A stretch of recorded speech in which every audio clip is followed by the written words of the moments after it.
الحمد لله وكفى وسلام على عباده الذين اصطفى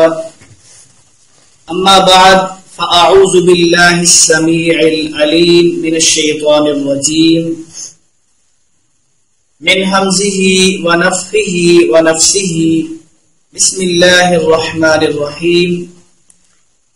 قل إن كنتم تحبون الله فاتبعوني يحببكم الله ويغفر لكم ذنوبكم والله غفور رحيم صدق الله العلي العظيم وصدق رسوله النبي الكريم الأمين. سامعین و ناظرین، آج کا یہ بیان اور آج کا یہ درس جس کا موضوع ہے کہ کیا ارسال الیدین یعنی نماز میں ہاتھوں کو کھلا چھوڑ دینا کیا یہ رسول اللہ صلی اللہ علیہ وسلم کی سنت ہے یا پھر اہل تشیع کا مذہب ہے؟ انجینئر محمد علی مرزا صاحب حافظہ اللہ انہوں نے اپنی ایک ویڈیو میں یہ بات کہی ہے کہ میرے نزدیک وضع الیدین ہاتھوں کو باندھنا اور ارسال الیدین ہاتھوں کو چھوڑ دینا دونوں طریقے سنت سے ثابت ہیں، جبکہ ہم نے جب تحقیق کی تو وضع الیدین یعنی ہاتھوں کو باندھنا تو نبی علیہ السلام کی سنت میں پایا اور احادیث میں پایا، اور ارسال الیدین ہاتھوں کو چھوڑ دینا یہ رسول اللہ صلی اللہ علیہ وسلم کی احادیث میں ہمیں کہیں نہیں ملا، اور نہ ہی کسی محدث نے یعنی محدثین میں سے جس نے حدیث کی کتاب لکھی ہے جن کا مقام حدیث میں بہت زیادہ ہے، کسی بھی محدث نے اپنی کتاب میں ارسال الیدین کا باب نہیں مانا۔ انجینئر محمد علی مرزا صاحب ان کا یہ موقف کہ بھئی ہاتھوں کو باندھنا بھی سنت ہے، چھوڑ دینا بھی سنت ہے، اور انہوں نے کہا کہ یہ جو ہاتھوں کو چھوڑ دینے والی سنت ہے یہ باندھنے والی سنت سے زیادہ مضبوط ہے اور زیادہ قوی ہے۔ جو میرا موقف ہے کہ ہاتھ باندھنا بھی سنت ہے، ہاتھ چھوڑ کر بھی یہ سنت بڑا سٹرانگ ہے، یہ بہت موقف سٹرانگ ہے۔ تو آئیے ذرا غور کرتے ہیں کہ کیا واقعی سلف صالحین کا یہی موقف تھا کہ ہاتھوں کو چھوڑ دینا بھی سنت ہے اور باندھنا بھی سنت ہے؟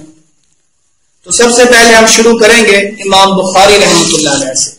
کہ جنہوں نے صحیح بخاری لکھی ہے،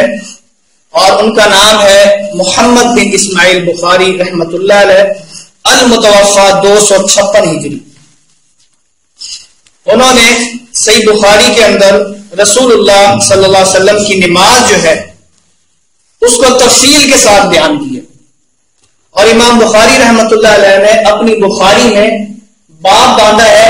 وضع الیدین یعنی نماز میں ہاتھوں کو باندھنے کا باب۔ اور یہ یاد رکھیے گا، یہ جو ہاتھوں کو باندھنے کا اور چھوڑنے کا جو مسئلہ بیان ہو رہا ہے یہ رکوع سے جو پہلا قیام ہے اور تکبیر تحریمہ کے بعد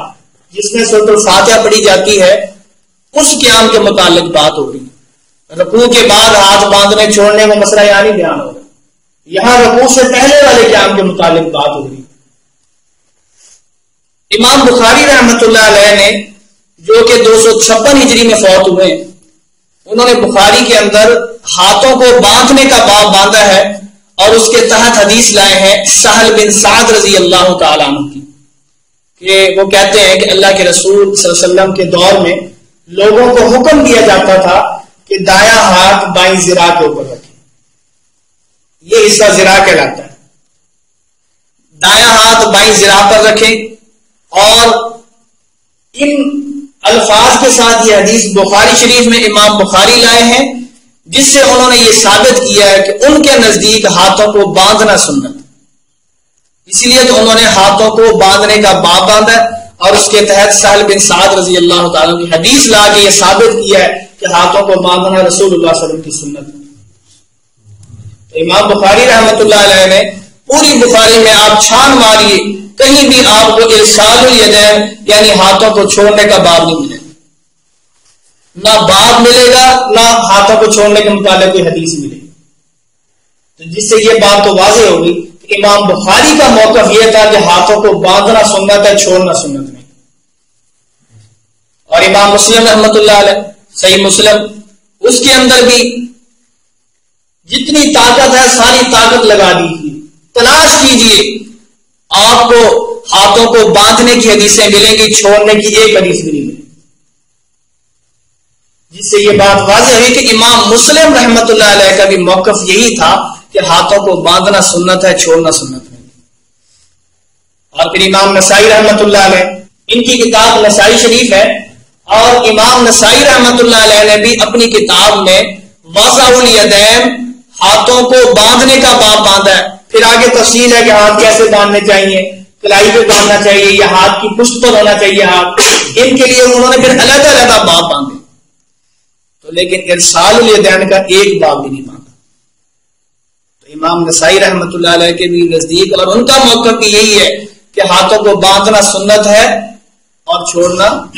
سنت نہیں ہے. اور اسی طرح آگے چلیے،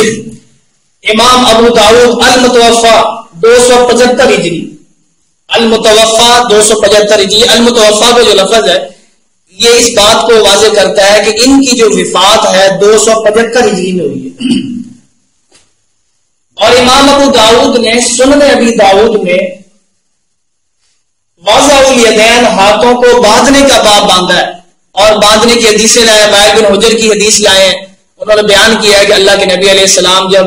نماز کے لیے تکبیر تحریمہ کہتے تو تکبیر تحریمہ کہنے کے بعد اللہ کے نبی ہاتھوں کو باندھ لیا کرتے تھے.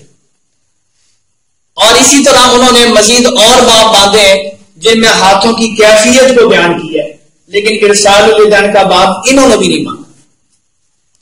تو امام ابو داؤد رحمۃ اللہ علیہ کے نزدیک بھی ہاتھوں کو باندھنا سنت ہے، چھوڑنا سنت نہیں ہے. اور آئیے آگے چلتے ہیں. امام ترمذی رحمۃ اللہ علیہ، انہوں نے لکھی ہے جامع ترمذی، اور ترمذی شریف بھی بڑی مشہور کتاب ہے حدیث، اور اس میں بھی امام ترمذی رحمۃ اللہ علیہ نے اپنا موقف اس طرح ثابت کیا ہے. انہوں نے بھی ہاتھوں کو باندھنے کی حدیثیں لائی ہیں اور باب باندھے ہیں، اور صحابہ تابعین کا عمل واضح کیا ہے، بتایا ہے، جبکہ ارسال الیدین کا نہ باب باندھا ہے اور نہ ہی کوئی روایت ہے. اور اسی طرح صحاح میں جو آخری مصنف ہیں ابن ماجہ،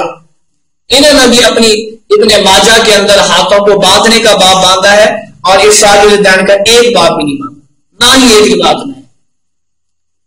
تو یہ کتنے محدثین ہوئے؟ 6 محدثین ہوئے. کتنے؟ اور یہ عام محدث نہیں ہے، صحاح ستہ کے مصنفین، وہ 6 کتابیں حدیث کی جن پر پوری امت کا اجماع ہے کہ جتنی بھی حدیث کی کتابیں ہیں سب میں اعلیٰ درجے کی یہ 6 کتابیں، اور پھر ان 6 میں بخاری و مسلم ان سے بھی اعلیٰ. بخاری و مسلم میں کوئی روایت ایسی نہیں ہے جو قابل عمل نہ ہو، ساری روایتیں قابل عمل ہیں. اور باقی جو 4 کتابیں ہیں ان میں زیادہ تر صحیح حدیثیں ہیں، بہت ہی کم ضعیف حدیثیں ہیں، اور جو ضعیف ہیں ان کی محققین نے وضاحت کر دی. اب یہ 6 مصنف اور 6 محدثین، ان کا موقف یہ تھا کہ ہاتھوں کو باندھنا سنت ہے اور ارسال الیدین کرنا، ہاتھوں کو چھوڑنا سنت نہیں. اور امام مالک المتوفا 179 ہجری، یہ امام مالک وہ ہیں کہ جنہوں نے حدیث کی سب سے پہلی کتاب انہوں نے لکھی، بعد میں پھر بخاری مسلم یہ سارے بعد میں آئے. سب سے پہلے جو کتاب حدیث کی لکھی امام مالک رحمۃ اللہ نے لکھی، اور امام مالک نے اپنی کتاب میں وضع الیدین، ہاتھوں کو باندھنے کی حدیثیں لائی ہیں، ارسال الیدین کی حدیث ہی نہیں. اور اسی طرح پھر آگے چلیں، ابن خزیمہ، ابن حبان، مصنف عبدالرزاق، یہ ساری حدیث کی کتابیں، ان میں بھی آپ کو ہاتھوں کو باندھنے کا باب ملے گا، چھوڑنے کا باب نہیں ملے گا، سوائے مصنف ابن ابی شیبہ کے. مصنف ابن ابی شیبہ میں 2 باب ہیں، ایک ہاتھوں کو باندھنے کا باب ہے اور دوسرا ہاتھوں کو چھوڑنے کا باب، صرف مصنف ابن ابی شیبہ میں. اور جو ہاتھوں کو باندھنے کا باب ہے، آپ کو حیرانگی ہوگی کہ اس میں وہ حدیثیں لائے ہیں جس سے اللہ کے رسول صلی اللہ علیہ وسلم کا ہاتھوں کو باندھنا ثابت ہو رہا ہے. صحابہ کی حدیثیں بھی لائے ہیں اور اللہ کے رسول صلی اللہ علیہ وسلم کی روایتیں بھی لائے ہیں، یعنی آپ علیہ السلام کا عمل انہوں نے ثابت کیا. اور جو ارسال الیدین کا باب باندھا ہے، اس میں ایک حدیث بھی نہیں لائے، چند آثار لائے جن میں سے باقی اثر تو ضعیف ہے سوائے عبداللہ بن زبیر رضی اللہ تعالیٰ عنہ کا اثر کے، کہ وہ اثر جو ہے وہ صحیح سند کے ساتھ ثابت ہے۔ اس میں الفاظ یہ ہے کہ عبداللہ بن زبیر رضی اللہ تعالیٰ عنہ جو تھے وہ ہاتھ چھوڑ کر نماز پڑھا کرتے تھے، بس یہ ایک روایت ہے صحیح سند سے جو ثابت ہے۔ تو اب آپ کے سامنے میں انشاءاللہ یہ بھی واضح کروں گا کہ عبداللہ بن زبیر رضی اللہ تعالیٰ عنہ کا یہ جو عمل ہے کیا یہ ہمارے لیے قابل حجت ہے؟ کیا اس کو بنیاد بنا کر کے ارسال الیدین کو سنت قرار دیا جا سکتا ہے؟ یہ انشاءاللہ میں وضاحت کرتا ہوں، لیکن سب سے پہلے میں نے آپ کے سامنے یہ واضح کیا ہے کہ انجینئر محمد علی مرزا صاحب نے جو اپنا موقف بیان کیا ہے کہ ہاتھوں کو باندھنا بھی سنت ہے، چھوڑنا بھی سنت ہے، میں نے محدثین کا موقف آپ کے سامنے پیش کیا کہ محدثین کے نزدیک ہاتھوں کو باندھنا تو سنت ہے پر چھوڑنا سنت نہیں ہے۔